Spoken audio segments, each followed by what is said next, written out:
നമസ്കാരം. നടൻ കൃഷ്ണകുമാറിനും ഭാര്യയ്ക്കും മകൾക്കും 3 സുഹൃത്തുക്കൾക്കുമെതിരെ കേരള പോലീസ് ചുമത്തിയിരിക്കുന്ന കേസിലെ വകുപ്പുകൾ കണ്ട് അക്ഷരാർത്ഥത്തിൽ ഞെട്ടിപ്പോയി. അതിന്റെ എഫ്ഐആർ ഇപ്പോഴും ലഭ്യമല്ല. എഫ്ഐആർ നമ്പർ ലഭ്യമാണ്, വകുപ്പുകൾ ലഭ്യമാണ്. എന്നാൽ എഫ്ഐആർ എന്തോ കാരണത്താൽ നമസ്കാരം. ദിയ കൃഷ്ണയുടെ ജോലിക്കാരായിരുന്ന 3 സ്ത്രീകൾ അവളുമാര് പൈസ എടുത്തു എന്നതിന്റെ തെളിവുകൾ ഇപ്പൊ പോലീസിന് കിട്ടിയിട്ടുണ്ട്. ഒരു ന്യൂസ് ചാനലിൽ വന്ന വാർത്തയാണ്, പക്ഷെ എനിക്ക് ആ വാർത്ത ഇവിടെ കാണിക്കാൻ പറ്റത്തില്ല, അതുകൊണ്ടാണ് ഞാനത് കാണിക്കാത്തത്. അപ്പൊ ഏതായാലും ബാങ്ക് സ്റ്റേറ്റ്മെന്റ് എടുത്തപ്പോൾ ഇവളുമാരുടെ അക്കൗണ്ടിലേക്ക് ലക്ഷക്കണക്കിന് രൂപ വന്നു എന്നതിന്റെ തെളിവ് പോലീസുകാർക്ക് കിട്ടി. അപ്പൊ ഇവളുമാര് പറഞ്ഞത് ലക്ഷക്കണക്കിന് രൂപ വന്നിട്ടുണ്ട്, അതിന് കാരണം ദിയാകൃഷ്ണ തന്നെയാണ് പറഞ്ഞേക്കുന്നത് ഇവരുടെ അക്കൗണ്ടിലേക്ക് പൈസ ഇട്ടാൽ മതി എന്ന്.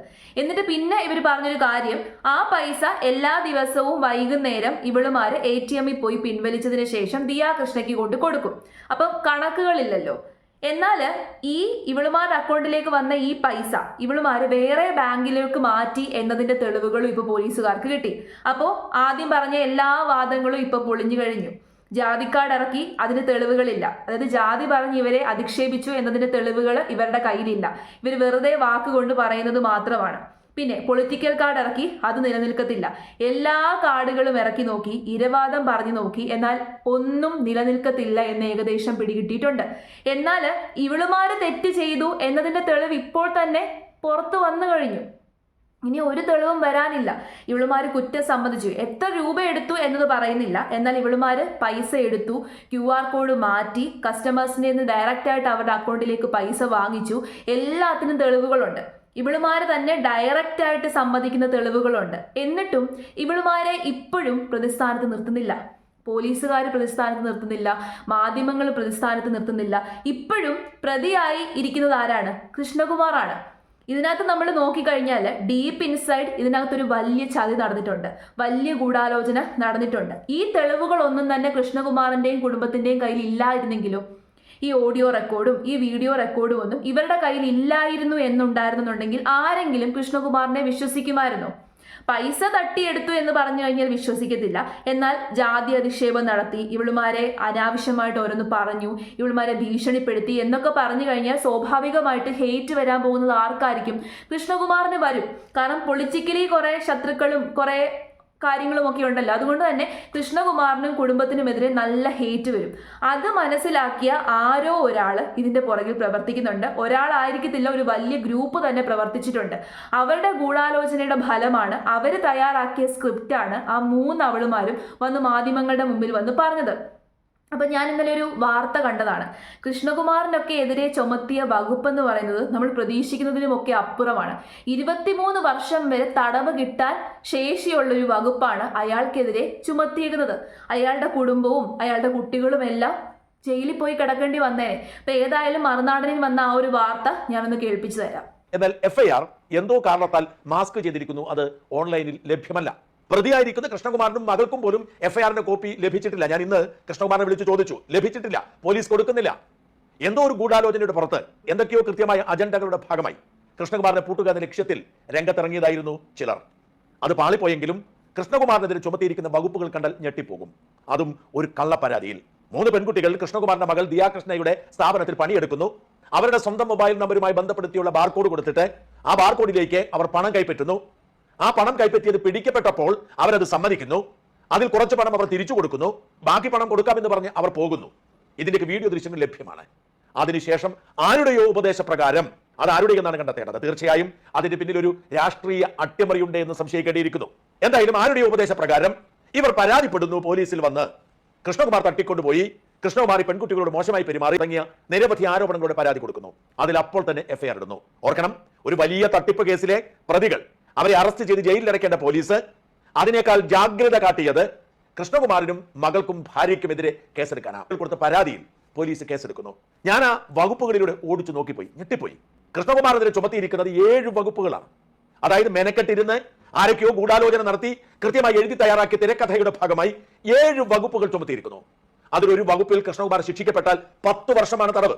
ഏറ്റവും കുറഞ്ഞ ഒരു വകുപ്പിൽ 3 മാസമേ ഉള്ളൂ. 3 മാസം മുതൽ 10 വർഷം വരെ തടവ് കിട്ടുന്ന കുറ്റകൃത്യങ്ങളാണ് കൃഷ്ണകുമാറിന്റെ മേലും ഭാര്യയുടെ മേലും മകളുടെ മേലും ചുമത്തിയിരിക്കുന്നത്. ഈ കുറ്റകൃത്യങ്ങൾ ട്രയൽ നടത്തി തെളിഞ്ഞാൽ കൃഷ്ണകുമാറും ഭാര്യയും മകളും അടക്കം 6 പേർ ജയിലിൽ കഴിയേണ്ടി വരുന്നത് 23.5 വർഷമാണ്. അതിൽ കൃഷ്ണകുമാർ പുരുഷൻ എന്ന നിലയിൽ ആഡ് ചെയ്തത് കുറച്ചും ഉപേക്ഷിച്ചാലും വേണ്ടില്ല. ഈ ഒരു വാർത്ത കേട്ടപ്പോൾ സത്യം പറഞ്ഞു കഴിഞ്ഞാൽ അക്ഷരാർത്ഥത്തിൽ ഞാൻ ഞെട്ടിപ്പോയി. അതായത് കൃഷ്ണകുമാറിനെ പോലെ ഇത്രയും ഫേമസ് ആയിട്ടുള്ള ഒരു വ്യക്തിക്ക് ഇതാണ് അവസ്ഥ എന്നുണ്ടെങ്കിൽ ഒരു സാധാരണക്കാരനായിട്ടുള്ള ഒരു ബിസിനസ്സുകാരന് എന്തുമായിരിക്കും സംഭവിക്കാൻ പോകുന്നത്? ഇങ്ങനെ ജീവനക്കാരികളെ എല്ലാ വൃത്തികേടും കാണിച്ചതിന് ശേഷം ജാതി പറഞ്ഞ് എന്നെ അധിക്ഷേപിച്ചു എന്ന് പറഞ്ഞു കഴിഞ്ഞാൽ ഉറപ്പായിട്ടും ആ ബിസിനസ്സുകാരന്റെ ബിസിനസ് പൂട്ടും, അയാൾക്കെതിരെ ഹേറ്റ് വരും. ഇവിടെ ഇവരുടെ കയ്യിൽ തെളിവുകൾ ഉള്ളത് കൊണ്ട് ഇവർ രക്ഷപ്പെട്ടു. ഇപ്പോഴും രക്ഷപ്പെട്ടിട്ടില്ല, ഇപ്പോഴും ഇവരെ തന്നെ പ്രതിസ്ഥാനത്ത് നിർത്തിയേക്കാണ്. അല്ലെന്നുണ്ടെങ്കിൽ ഇത്രയും വലിയ വകുപ്പുകളൊക്കെ ഇവർക്കെതിരെ ചുമത്തുമോ?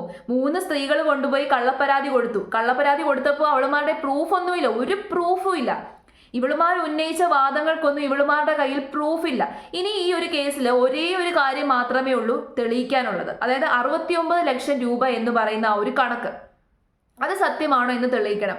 കൂടാതെ തന്നെ ടാക്സ് വെട്ടിച്ചോ, ഈ ഒരേ ഒരു കാര്യമല്ലാതെ കൃഷ്ണകുമാറിനെതിരെ ഉന്നയിച്ച അല്ലെങ്കിൽ കൃഷ്ണകുമാറിന്റെ കുടുംബത്തിനെതിരെയും ദിയാകൃഷ്ണയ്ക്കെതിരെയും ഒക്കെ ഉന്നയിച്ച എല്ലാ വാദങ്ങളും പൊളിഞ്ഞു കഴിഞ്ഞു.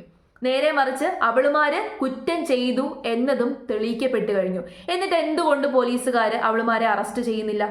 അവളുമാർക്ക് നേരെയാണ് തെളിവുകൾ വിരൽ ചൂണ്ടുന്നത്. നമ്മുടെ നിയമവ്യവസ്ഥ നോക്കിക്കഴിഞ്ഞാൽ തെളിവുകൾക്കാണ് നമ്മൾ പ്രാധാന്യം നൽകുന്നത്, വാക്കുകൾ കൊണ്ട് പറയുന്നതിനല്ല, തെളിവുകൾക്കാണ് പ്രാധാന്യം നൽകുന്നത് ആണല്ലോ. അപ്പോ ശക്തമായിട്ടുള്ള തെളിവുകൾ ആ 3 അവളുമാർക്കുമെതിരെയും ഉണ്ടായിട്ടും അവളുമാരെ പിടിച്ചുകൊണ്ട് പോകുന്നുമില്ല, അവളുമാരെ ചോദ്യം ചെയ്യുന്നില്ല, യാതൊരു രീതിയിലുള്ള നടപടികളും നടക്കുന്നില്ല. അവളുമാർക്കെതിരെ എന്തുകൊണ്ട് ഇത്രയും വലിയ വകുപ്പിലുള്ള FIR ചുമത്തത്തില്ല? അതിന് ഒരേ ഒരു കാരണമേ ഉള്ളൂ, ഇതിന് പുറകിൽ ആരൊക്കെയോ പ്രവർത്തിച്ചിട്ടുണ്ട്, വലിയ ഗൂഢാലോചന നടന്നിട്ടുണ്ട്. കൃഷ്ണകുമാറിനെ ഒന്ന് പൂട്ടാം എന്ന് വിചാരിച്ചിട്ടുണ്ടാകും. അതിന്റെ ബലത്തിലാണല്ലോ ഇവളുമാർ ഇത്രയും ധൈര്യത്തോടു കൂടിയിട്ട് വന്ന് മാധ്യമങ്ങളുടെ മുമ്പിൽ വന്ന് ശോഭിക്കുന്നത്. ഇപ്പൊ കേരളത്തില് ഏറ്റവും നന്നായിട്ട് വളർന്നു പന്തലിക്കുന്ന മരം ജാതി മരമാണ് എന്ന് അവളുമാർക്കറിയാം. എന്ത് വൃത്തികേടും കാണിച്ചിട്ട് ജാതി എടുത്തിടുക എന്ന് പറഞ്ഞു കഴിഞ്ഞാൽ അതിനെക്കാട്ടും വലിയ വൃത്തികേട് വേറൊന്നുമില്ല. സ്വന്തം സ്വത്വത്തെ തന്നെ തള്ളിപ്പറയുവാണ് അവളുമാര്. ഈ നമ്മുടെ നാട്ടിലെ ജാതീയപരമായിട്ടുള്ള അധിക്ഷേപങ്ങളും വേർതിരിവുകളും ഒക്കെ ഇപ്പോഴും ചില സ്ഥലങ്ങളിൽ നിലനിൽക്കുന്നുണ്ട്, ഇല്ല എന്നൊന്നും ഞാൻ പറയുന്നില്ല. അങ്ങനെ അത് ചെയ്യുന്നവരെ മാത്രം ശിക്ഷിച്ചാൽ പോരെ. ഈ ചെയ്യുന്നു എന്ന് പറയുമ്പോൾ അവർക്കെതിരെ കൃത്യമായിട്ടുള്ള തെളിവുകൾ ഉണ്ടെന്നുണ്ടെങ്കിൽ നമുക്ക് വിശ്വസിക്കാം.